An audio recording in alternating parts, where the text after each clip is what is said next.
How do you find a great technician? And what about an RV inspector? This week we talked to serial entrepreneur Heath Padgett, who has come up with a simple and easy way to find vetted RV techs no matter where you are. We've done a study of how much solar it takes to run your RV fridge.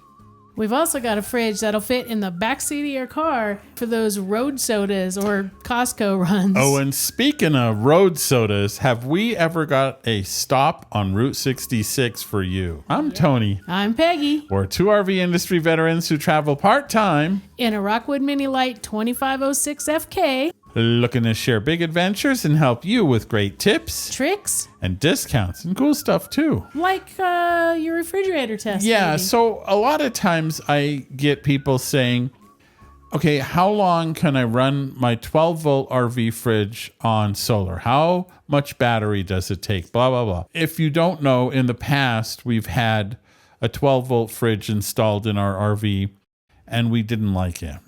Yeah. It was inefficient. It was noisy. The latch was terrible. So we replaced it. Sure. And we replaced it with a 12-volt fridge that had a great latch. It was more efficient, lot quieter. It was just better overall. And then we replaced our trailer. Yeah, then we replaced our trailer. And this trailer came with a Magic Chef fridge that has a dual swing door and a bottom freezer. Mm-hmm. And it just, my perception was that this thing was really efficient. And we talked to a Lippert engineer at Open House last year, and we're talking about RV air conditioners first, but then fridges. And he said the new fridges are remarkably efficient. So I thought, What does remarkable mean? right, and how efficient is efficient? How long can you run it on solar and battery and blah, blah, blah. So I did a full test over 24 hours of this fridge. I started with it just completely shut off, and it had been shut off for over a week. And then I turned it on and I measured, went out every half hour to 45 minutes to look at how much power was being used and how long it took to get to fridge safe temp, which is 41 degrees in the fridge and 0 in the freezer. Mm-hmm. And I learned some stuff. First of all, it is remarkably efficient. I was really surprised at how efficient this fridge is. And I was also surprised it took almost 3 hours to get down to temp. However, that's still better than a lot of the old propane electric fridges. Yeah, those took 24 hours. Yeah, at least. So it's better. This fridge is also much quieter, and it is much more efficient than the old fridges that we had. So what I discovered basically is if you want to camp off the grid with a 12-volt fridge, first of all, not all 12-volt fridges are created equally. And now there are some big ones up to 20 cubic feet with French doors and lower freezers and all kinds of really great features. This is your typical 10.7 cubic foot fridge, however, with a dual swing door. And it's a new offering, so it's pretty doggone efficient. So how much battery and solar would it need? If you have a single flooded battery, you're kidding yourself. Yeah. If you have a single lithium battery, you might be single 100 amp hour lithium battery, you may be okay.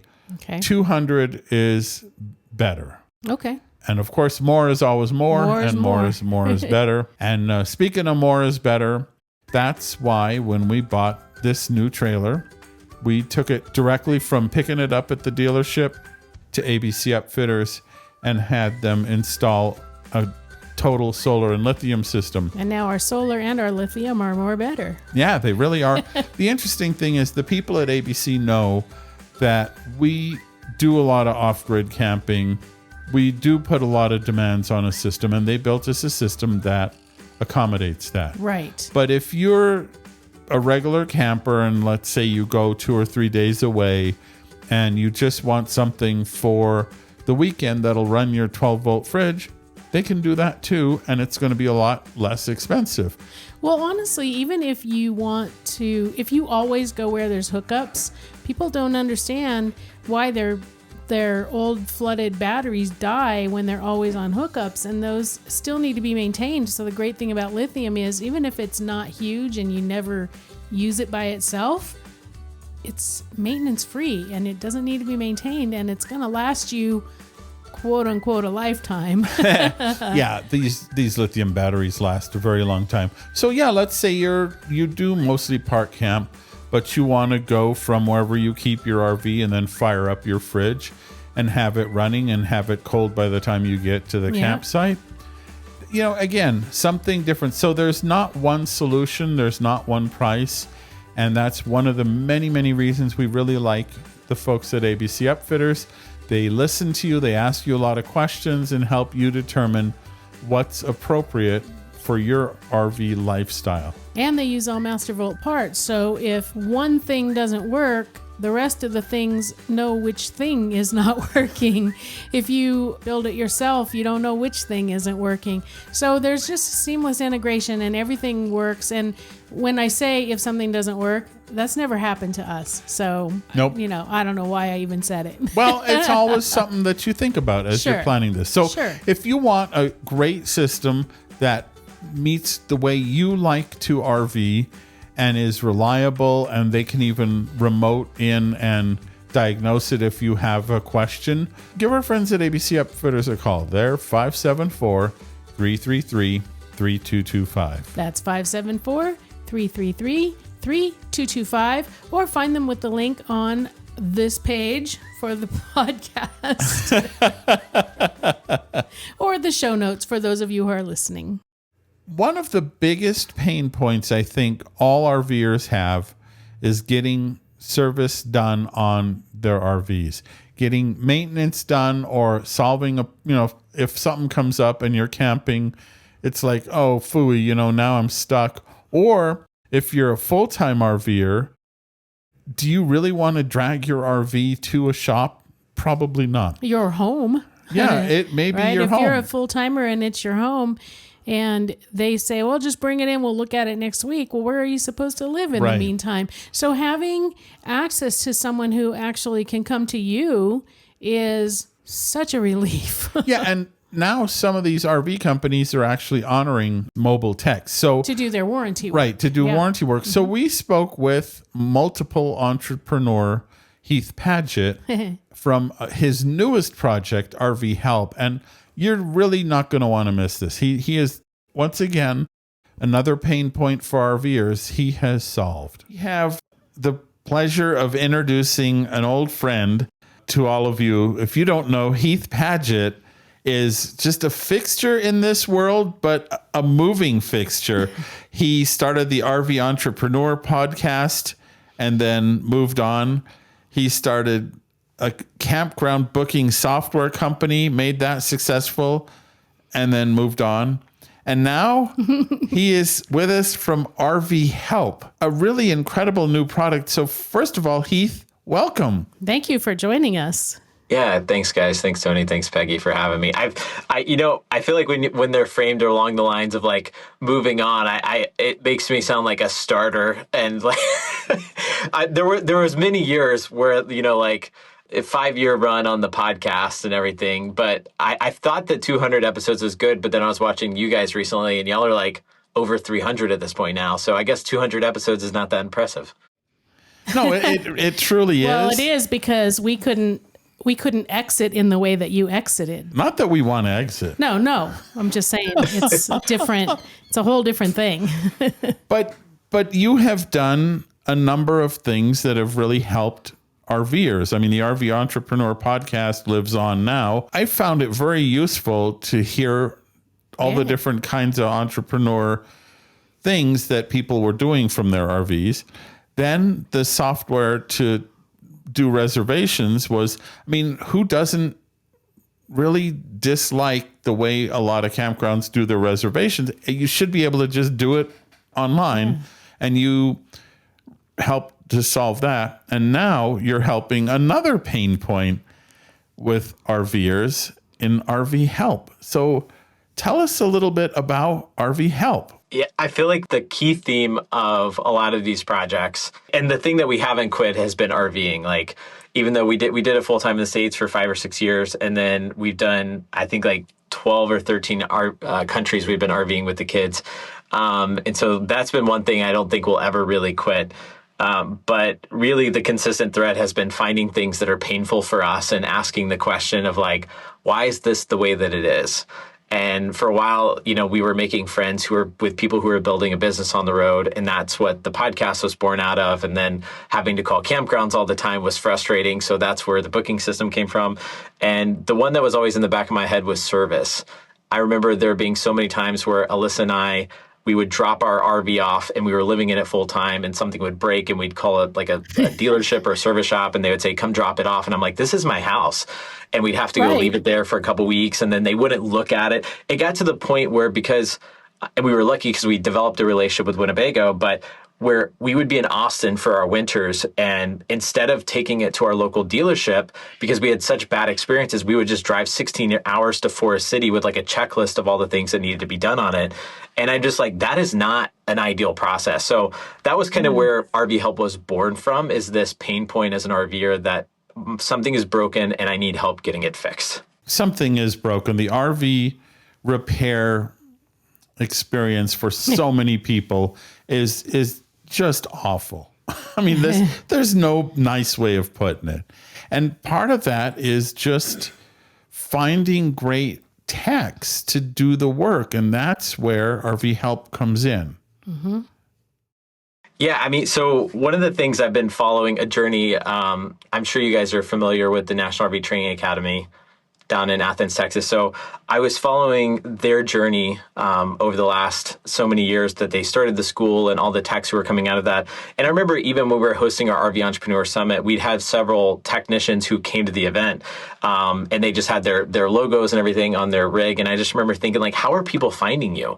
Because you're moving, from market to market. So how are you actually being found? Because when I search RV repair near me on Google, it brings me all the dealerships, but I don't necessarily know that there might be a certified good technician somewhere just nearby in another campground or two. And so that was really where RV Help comes in. Is we launched in January. We have a mobile app now, and we have about 1,000 certified providers who are on RV Help, and they update their location. They have their service radius in there, and all of their credentials are verified.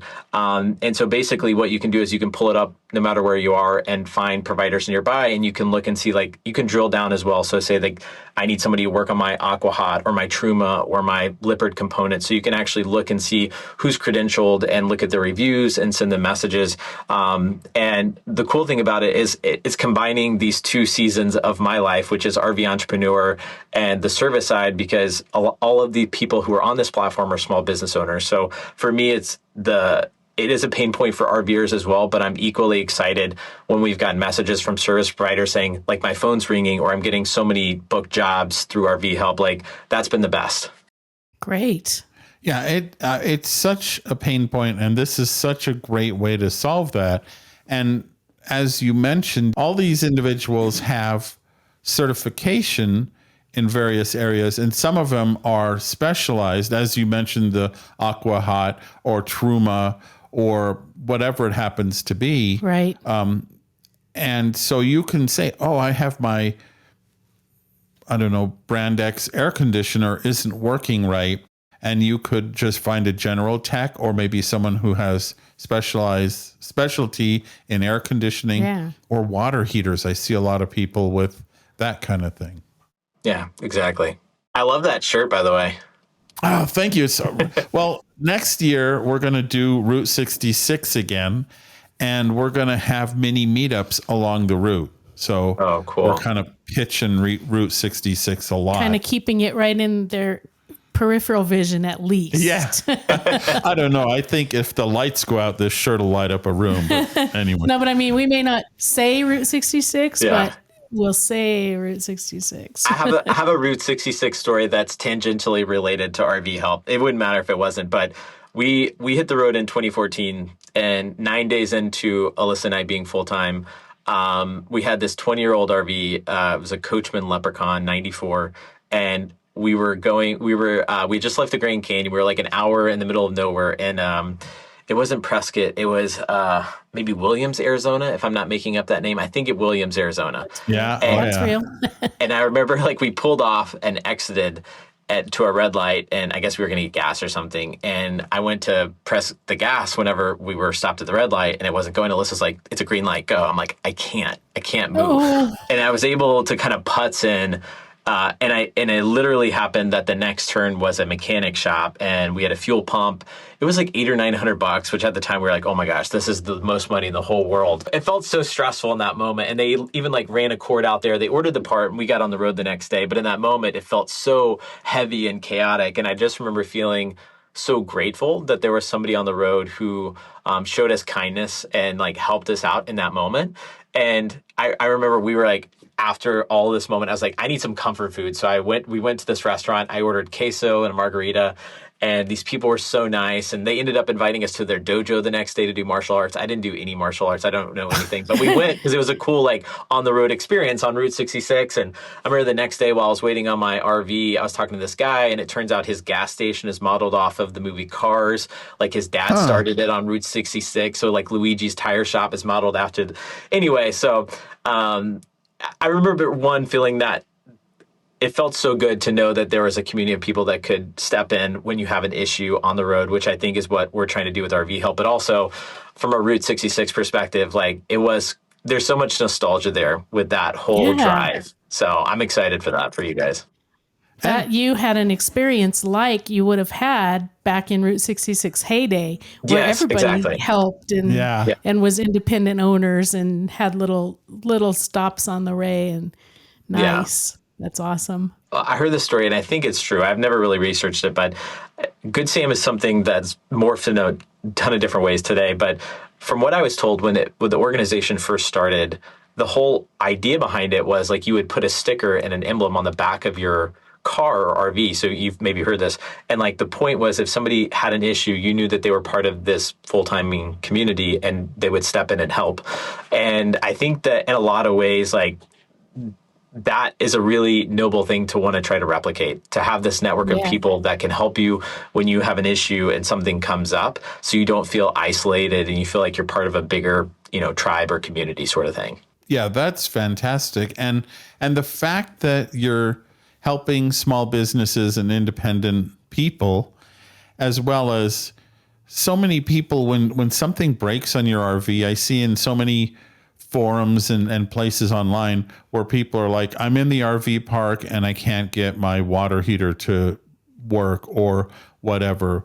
And this can completely change your camping experience so that it goes from being terrible to stress less. Yeah. There you go. Yeah.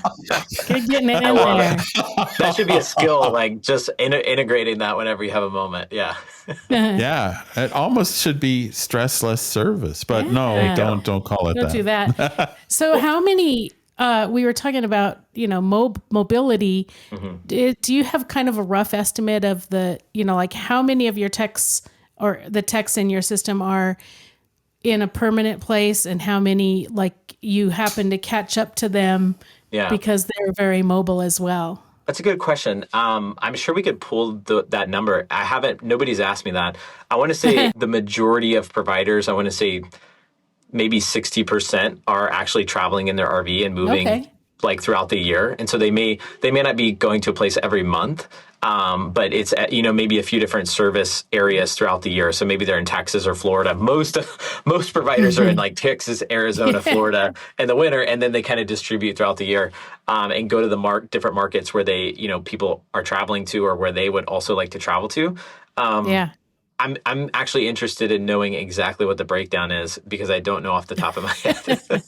I know that one of the things we have told, especially younger people like floundering around trying to figure out what to do with their lives is to become an RV tech. You can travel, you can go wherever you want.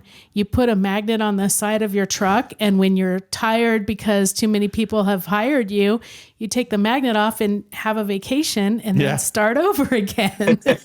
Exactly. This is like the ultimate magnet. This is the permanent magnet on permanent magnet on the side of your truck. Yeah. Actually, we have a list and I'm just like going all over the place. No, it's okay. That's the best conversations anyway. Can these techs turn off their locator, if they have a vacation or they need a break? Yep. Yeah. They have a feature in their Okay. settings where they can turn it off, or like, I know one provider recently had some family problems, so they just wanted to have a pause. So yeah, they can go and turn off their listing at any time. Okay. And are you also you're working with the RV technical wait, There's too many acronyms. I know. There's the company in Texas, that Todd is a part of.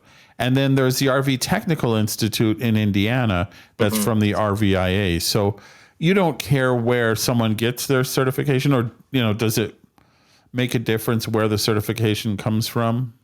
From a consumer perspective, I don't really know that it matters a ton as far as that goes, because at the end of the day, people want to know, like, have you, like, a credential is a great trust component, but at the end of the day, it's going to be how well is someone taking care of you? Are they, credible? So we do have a partnership with the National RV Training Academy and the RV Technicians Associations and the National RV Inspectors Associations. There'll be an acronym quiz later, Tony. So we have a partnership with that school, and a lot of the providers who have went through that school have also gotten dual certification. So they may have gotten their certification to be a tech at the NRVTA, and maybe they went and got a master, become a master technician with RVTI, and they have like their own levels 1, 2, 3, and 4.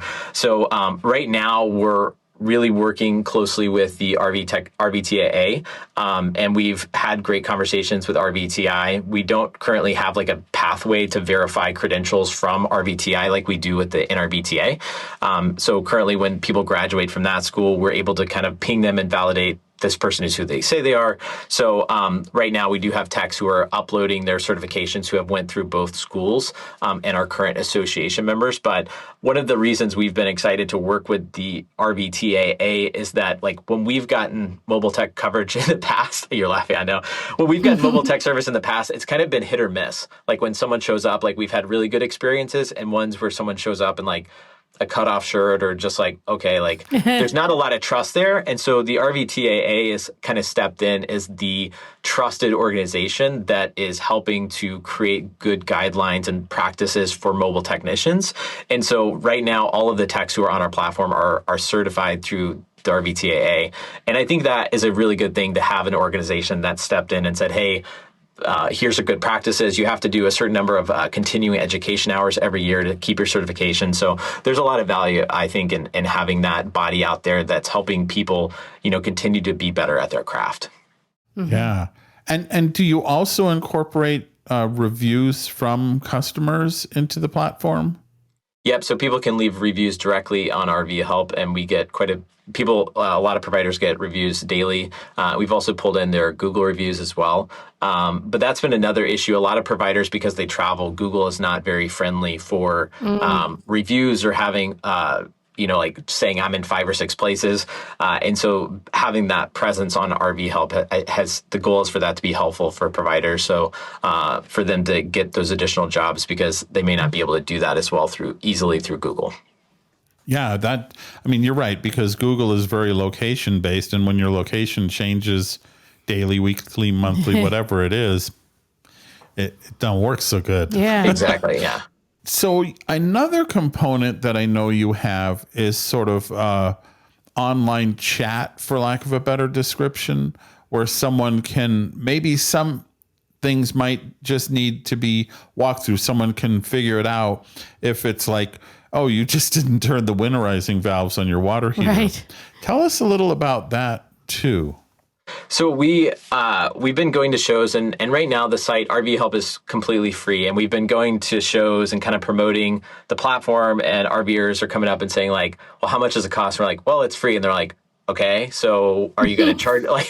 And basically, as we went to these shows, we've been asking people like, well, what would make it worth something that you would pay for, or like, what could we add to this so that there's something that's more useful in taking care of your RV or whatever. So we've been building out, a kind of a paid tier option. Everything's going to stay free, but some of the things that we're starting to add into that paid tier are ability for an RV owner to get a remote diagnostic, like a video call with certified techs.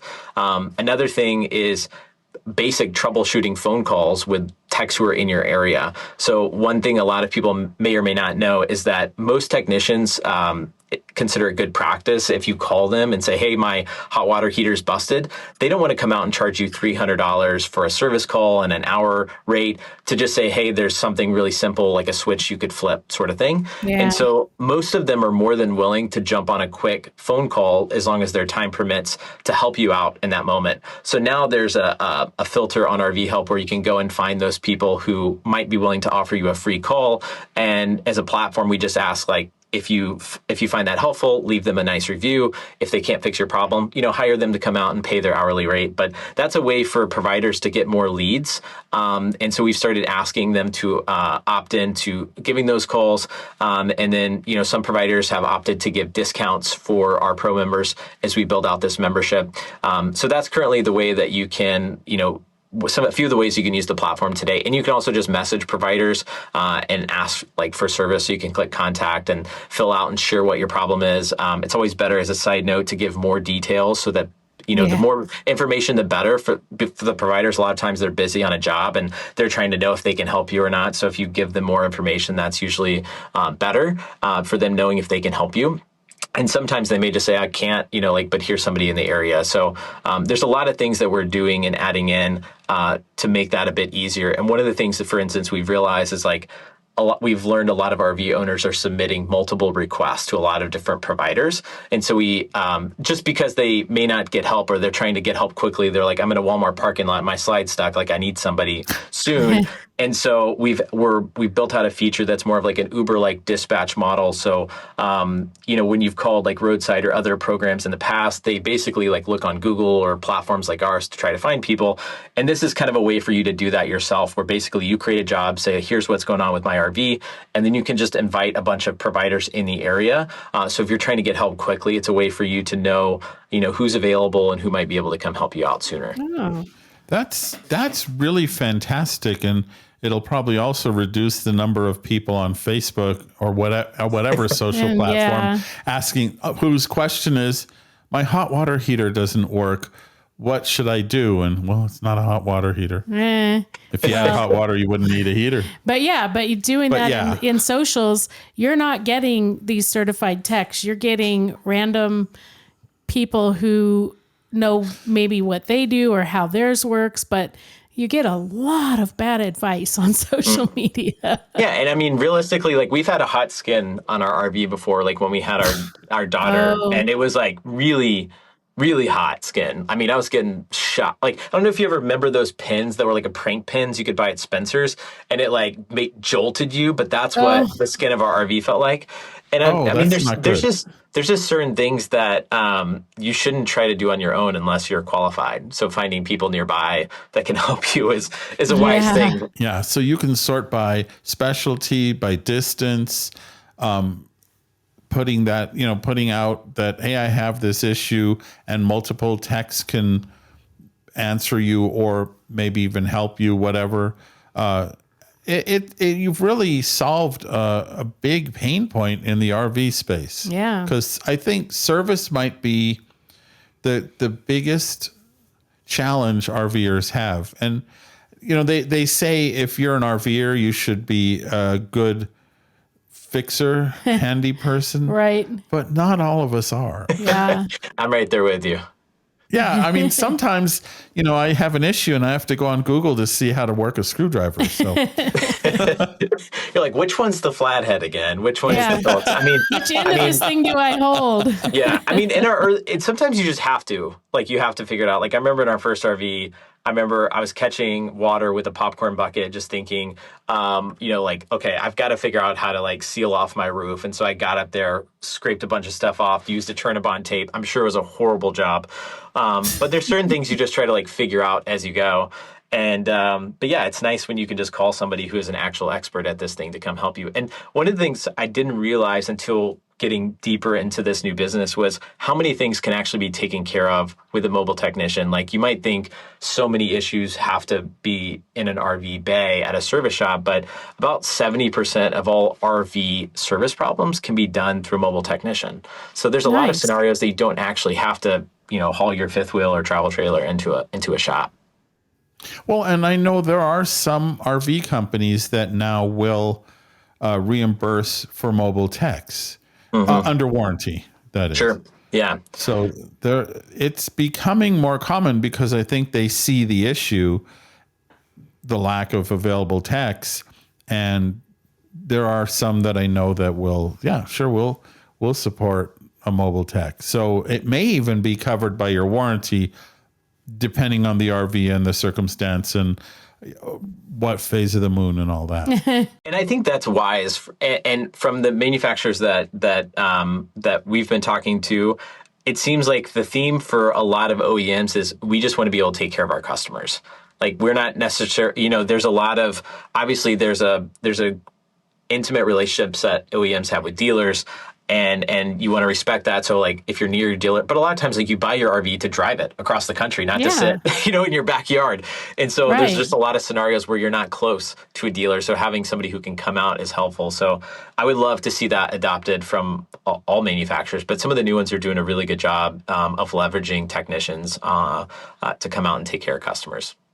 Well, and Murphy, being an RVer himself, knows that if you have an RV and it worked when you left your home base, the likelihood of it breaking depends on how far away you are from your home base. There you go. I mean, that's Murphy's Law of RVing. So you had said that it's completely free to use this, and you have an app now. Yep, we have. So we've submitted for both the Android. This is my first time going through the app approval process for any of these businesses. But so we've learned a lot, but we submitted at Android and iPhone at the same time. iPhone almost immediately approved it. Android took like a 2-week process, and then they just got back and said, no, you need to fix this. And it's actually a pretty vague process as far as like feedback goes. So it's pending with Android, but it is live in the iOS store. And hopefully whenever this goes live, it's live in both. But we did submit it at the same time. We've had several people be like, why are you hating on Android? I'm like, no, we did them both. But anyway, so. It's good that you explain that, because we do seminars on apps, our favorite apps. And we're always like, okay, it's our favorite apps with an iPhone, and I try to research and tell you if you can get it with an Android phone, but sometimes I can't figure it out myself. So I'm sure that a lot of times Android users might feel like the forgotten child, but we will have an RV Help Android app as well. Perfect. And yes, it's free. If you're a tech and you're like, oh my gosh, this is brilliant, I want to join, how does somebody as a tech join or become part of this? So we're working on adding providers currently. Like we've had this come up a few times of providers who have reached out. Currently, as it stands today, we only have actively certified technicians on the platform. So we don't have people who have maybe dealer experience and decided that they want to go start their own mobile tech business. So we're currently working with the RVTAA to come up with a vetting process so that whenever we have people who have reached out and said they went to different schools or have different backgrounds, like what does it look like to become actively certified or vetted, so that we keep a trusted process for any technicians that we bring on the platform. It doesn't cost any provider to be a provider on the platform. It doesn't cost them any money. We just want to be able to have technicians on the platform who are certified and have a good, are going to take care of RV owners essentially. So wait, it's free to be on the platform as a tech and free to use the platform. I don't know, Heath. I mean, you're a very experienced business owner, but that's not how you survive. So I did send you a link. We have, so when we went to a lot of these shows asking our viewers like, hey, this is the free product. We think it's really useful. We want to make this a great app for people to find nearby techs. We want to build things on top of it so that if you like the free experience, there's some paid things that you can opt into as an RV owner. And so we currently have a founders club, which is basically means like we made it 50% off and said, hey, we're building this as a platform to support independent small business owners and for you to get better service. And if you sign up, you can give us feedback on the things we're building. We currently have over 100 providers who had opted in to give either a 10% discount on their hourly rate or a discount on their service fee, as well as a basic troubleshooting calls. So if you ever have an issue, you can filter by those providers as part of the pro membership. And then we're building in other value as well, like a maintenance tracker to be able to see all your previous service that you've had on the platform. And so the idea is to stack a lot of value and help RV owners not just get access to good help when they need it, but kind of simplify some of those big pain points that you have, like as your RV breaks, knowing like when you need to take care of it. Hey, you can do this annual maintenance or find a local provider, that type of thing. So we will hopefully make money at a certain point. But I mean, honestly, as it stands today, we've had like 75,000 people use the site since we went live in January. We have about 1,000 providers. We're sending over 100 service requests per day. And so that's very, it's a bucket fill on our end to see the fact that this is useful. And I kind of, it sounds maybe a bit lofty, but like I do have every hope or expectation that we're going to continue to be able to add value along the way, so that we can figure out a way to, reinvest back into the platform and make it useful for RVers, so that, whenever you have an issue, it's like, hey, I'm just going to pull up somebody on RV help and be able to book them. So we're building in other things to be able to monetize the platform for sure.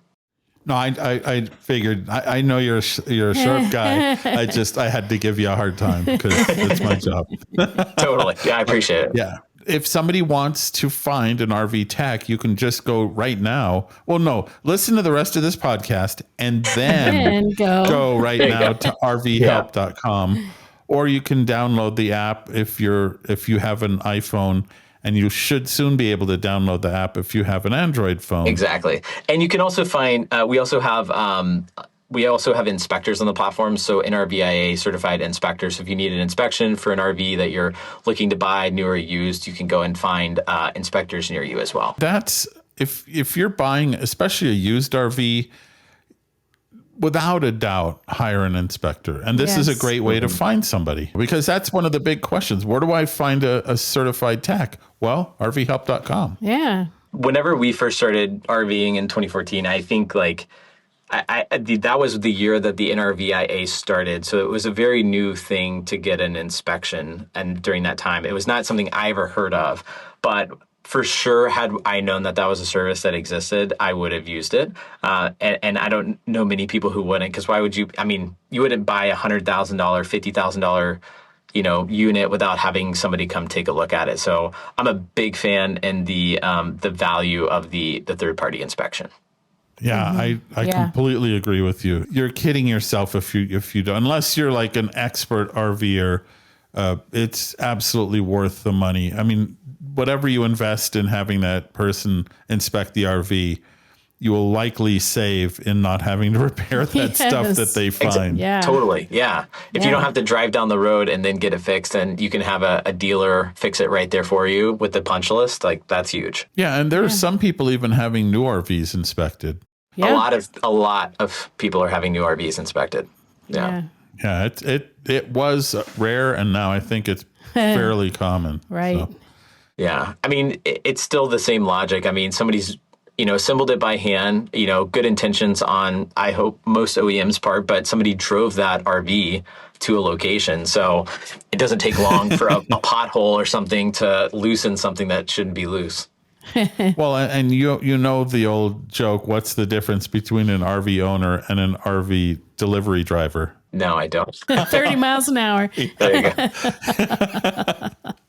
Yeah, you get passed by them on the highway. Yeah, so constantly. Yeah, I mean, you've developed something that is absolutely going to solve a pain point for, I think, every RVer out there. So I commend you. Thank you again for another awesome product that helps we RVers. You bet. Speaking of RVers, Heath is also, in addition to being a serial entrepreneur, you're a serial RVer. You've been to New Zealand.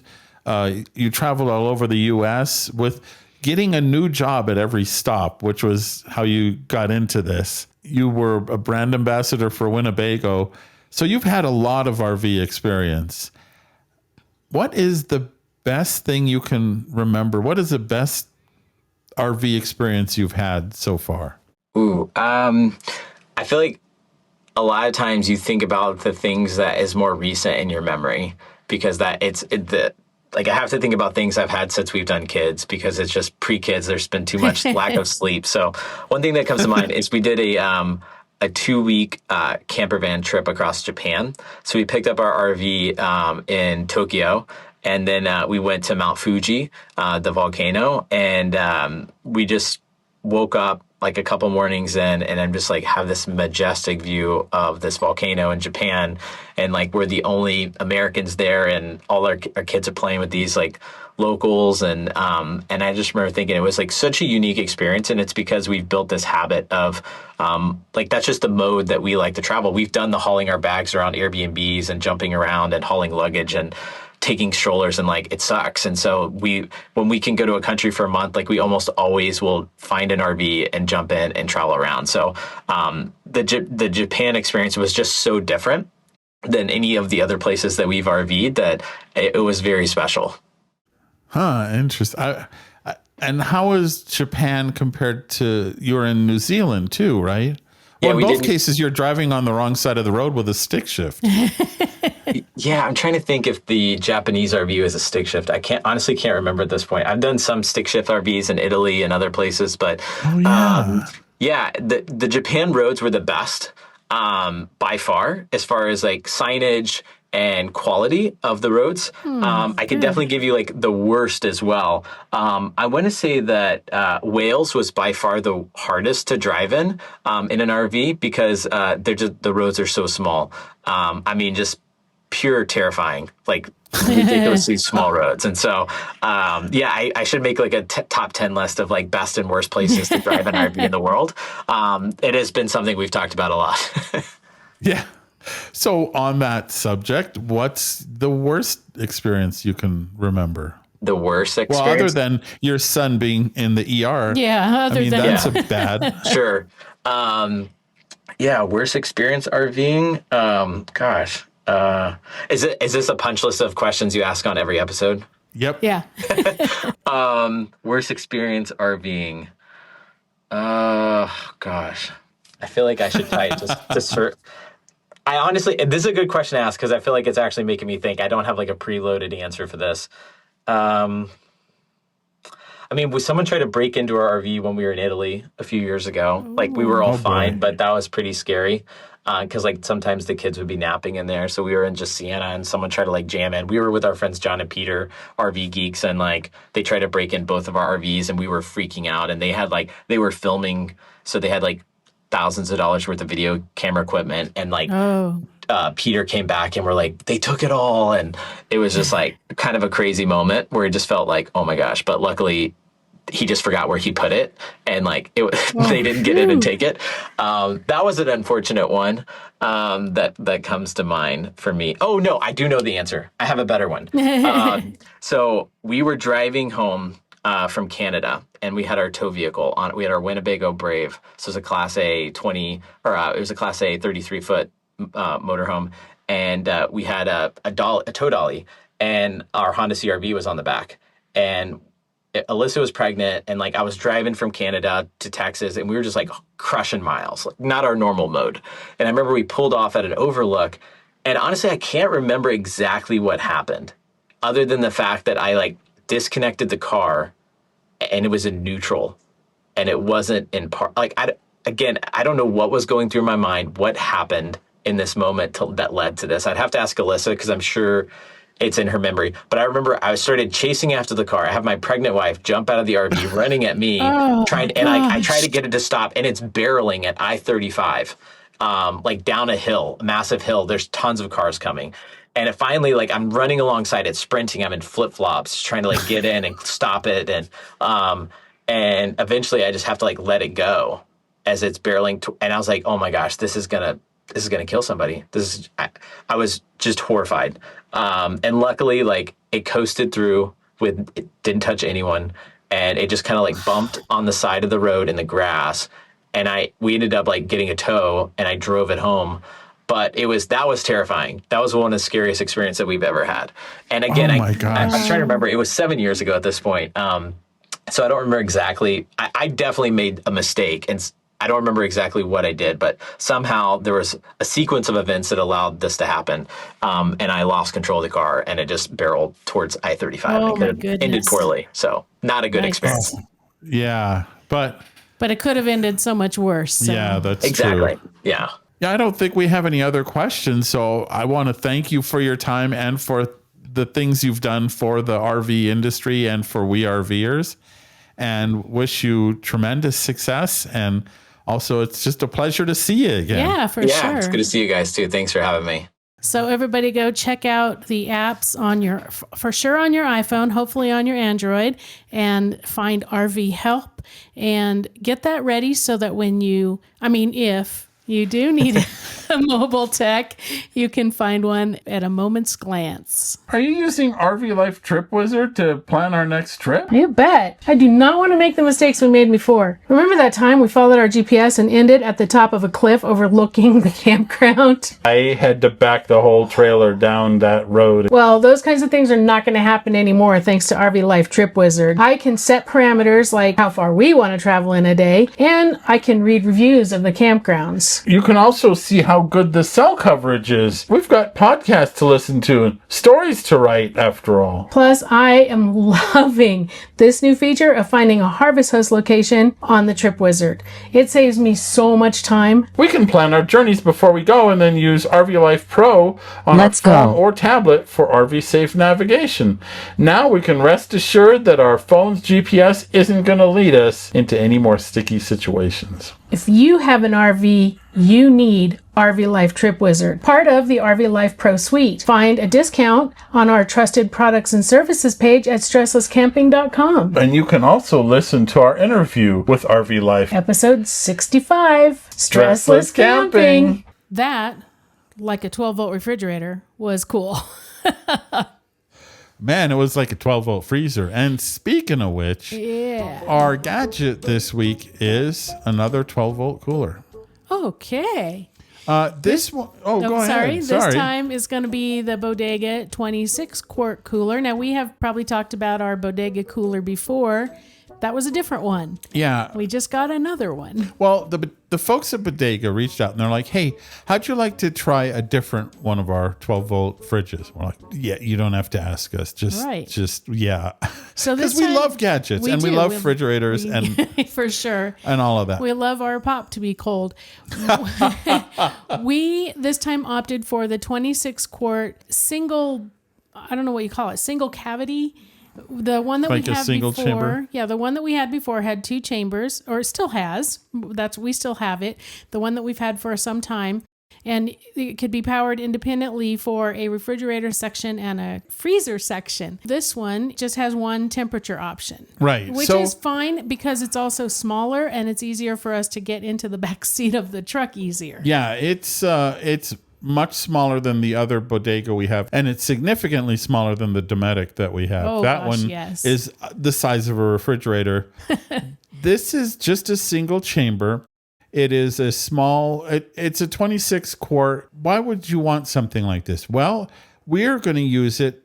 We're just going to keep it in the back seat of the truck. Yeah. It is going to have our snacks and maybe some sodas, or, well, we don't really drink soda much, but you drink fizzy carbonated waters. water. Yeah, I like those carbonated waters. And in the summertime, I like cold water. So we'll have some cold water and some snacks so that if we get hungry on the road, we like to eat beef and cheese sticks. And those from Yoder's taste a lot better if they're not all warm melty and softy. Yeah, that's true. So this cooler has, as I said, a single well. It is not Bluetooth compatible like the other Bodega. The other Bodega was Bluetooth compatible. This one is not. This one's pretty simple, but it still has the typical Bodega features like the lid. You can flip it around. So depending on which side works better in the wherever you're using it, you can flip the lid around. That's kind of cool. Like if you need to reach a cord one direction, you can turn the lid the other direction. Yeah. Speaking of the cord, it came with 2.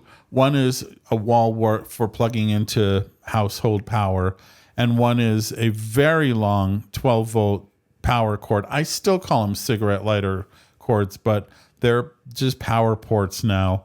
I suppose you could then, well, we can't anymore. We don't have a back window, but you could put it in the bed of the truck and run that cord all the way up to the dash. Probably. To plug it in. Yeah. We can't now, but we had that although in the past. Some trucks even have a power port in the back. Anyway, you could do that. This is also supposedly waterproof. I don't want to test it, but haul it around in the rain. no big deal. You can also leave it in your vehicle plugged in, and some vehicles that power port stays hot even when the engine's off. So there's a battery protecting mode, so you don't come out and the cooler sucked your battery dry. Oh, that's nice. Yeah, so that's one of the features.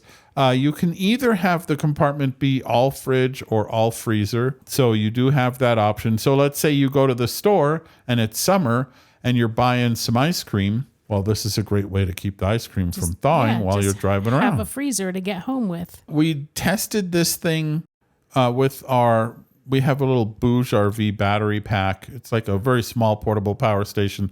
And I tested it with that. And when it was on, so this thing has a household power outlet, that battery pack, and then it has a cigarette lighter, a power port. And on 110 power or household power, it used about 40 watts of electricity when it was cooling down. But on the 12 volt, it only used 28. So I suspect that, it takes energy to create that household power, the inverting process. So it's basically, bottom line, it's really efficient, doesn't take a whole lot of energy. And obviously it's a refrigerator, so it cycles on and off, on and off. That was the interesting thing with that little power thing. When the fridge shut itself off, there was so little power draw that the power station shut off too. So I had to fiddle around with it to make it work. So anyway, these things are... Did you happen to check how long this one takes to cool down? Like you talked about the 12-volt refrigerator, but... It's very quick. It looks like it's under an hour for fridge temp. So it's a lot smaller, so that makes a lot of sense. Yeah. The one thing I don't like about this one is that the handles are not... Like reaching into the truck and pulling it, the handles aren't really good for that. They're like not deep. There's just a little bit of a lip to get your fingertips it's not in. Very griptiony. Yeah. But other than that, I mean, $200 for these things or so. Bad. Bring your ice cream home cold or your pop. And speaking of pop. Pop. What does that make me think of? Maybe Pops on Route 66. Yep. That is our Goofy USA destination for this week. And of course, our Goofy USA segment is on another video. So when you're done here, you can go check that out. But for those of you listening on audio, you don't have to go anywhere. It's just part of the audio. Yeah. Well, every week we ask a question of the week. And last week was, what is the best or worst mod you have done? Yeah, I was hoping for best. But of course, if you've done something that you really, really regretted, we want to know about that so that other people don't, follow in your footsteps. Eric and I had a good conversation about a mod that we've both done that we're both unpleased with. So I hope that he keeps in touch with me and tells me how he solves his, so we can decide if we're going to do the same thing as him or something different. Yeah, I think this is the least modded trailer we have ever had. Yeah, we didn't so far. We didn't have to do a lot of mods to the 2506 FK. In the 2205, of course, we took out the theater seats and the shower and made an stall, office. We took out the shower doors and put in the shower curtain. Those were the major things. I mean, for us, the major thing that we've done, of course, is put in the ABC Upfit. Oh, yeah. I guess, that's true. That's a significant mod that but we did see I saw some great pictures of ways that people have made the travel trailer more perfect for them, or their RV more perfect for them. And luckily, not too many regrets. No regrets. So this week's question is, how confident are you in solving your own tech issues? Especially knowing now that there's RV Help right there, an app on your phone. Yeah, they may be in the campground and you can find them right on your phone. But I mean, the tech is still going to cost you money. So can you do a lot of those things yourself? This might be like mods, right? Have you done a tech thing that you're super proud of? Have you started a tech thing and made it worse and had to call an emergency help? Attention, Dr. Beats. So how confident are you in solving your own tech issues? And you can answer those questions at our fun and friendly StressLess Campers Facebook group, where people really are polite and fun. That's right, because otherwise we'd kick them out. Did you know that we do a once-a-week newsletter that is absolutely, positively, and completely free? And it's got links to the stories, videos, and podcasts that will help you get the most out of your stressless camping RV experience. Just visit StressLessCamping.com, and on any page you can find a place to sign up for our once-a-week newsletter. No other newsletters each week. We don't give away or sell your name. We just make sure that you have a reminder every Thursday morning that there's a new podcast to listen to. You betcha. And you'll find the show notes for this episode 310, on the podcast page at StressLessCamping.com. Check out our new favorite RV products and services page for the things you need for your stressless camping adventure. And of course, if you're on a social platform, so are we. Yeah. And you can start at StressLessCamping.com, and from there, jump off to all the places that we all enjoy wasting too much time. If you are an audio listener and you don't want to miss a future episode of the Stressless Camping Podcast, it's free to subscribe on any podcast catcher, and we are saving you a seat around our virtual campfire. Of course, I'm pointing, but if you're listening, you don't know that I'm pointing at you. And of course, if you are watching on YouTube, then we always appreciate your clicking the like button and subscribing if you see value in what we do. And heck, leave a comment down below. We read them and respond to them. Yes, and appreciate indeed. them. We do indeed. Have you listened or seen something that you like? Did you read something on our website this week that you liked? Please, please, please feel free to share any of that stuff with anybody. Share on the socials, share with your friends, share with your family over Christmas dinner or whenever. Over a summer swim. Summer barbecue. People that are also buying the watermelon in the grocery store, whoever you want to talk to, let them know about Stressless Camping. Oh, yeah. And we appreciate you very, very much. We hope you found value in this episode again. And most of all, Stressless Camping.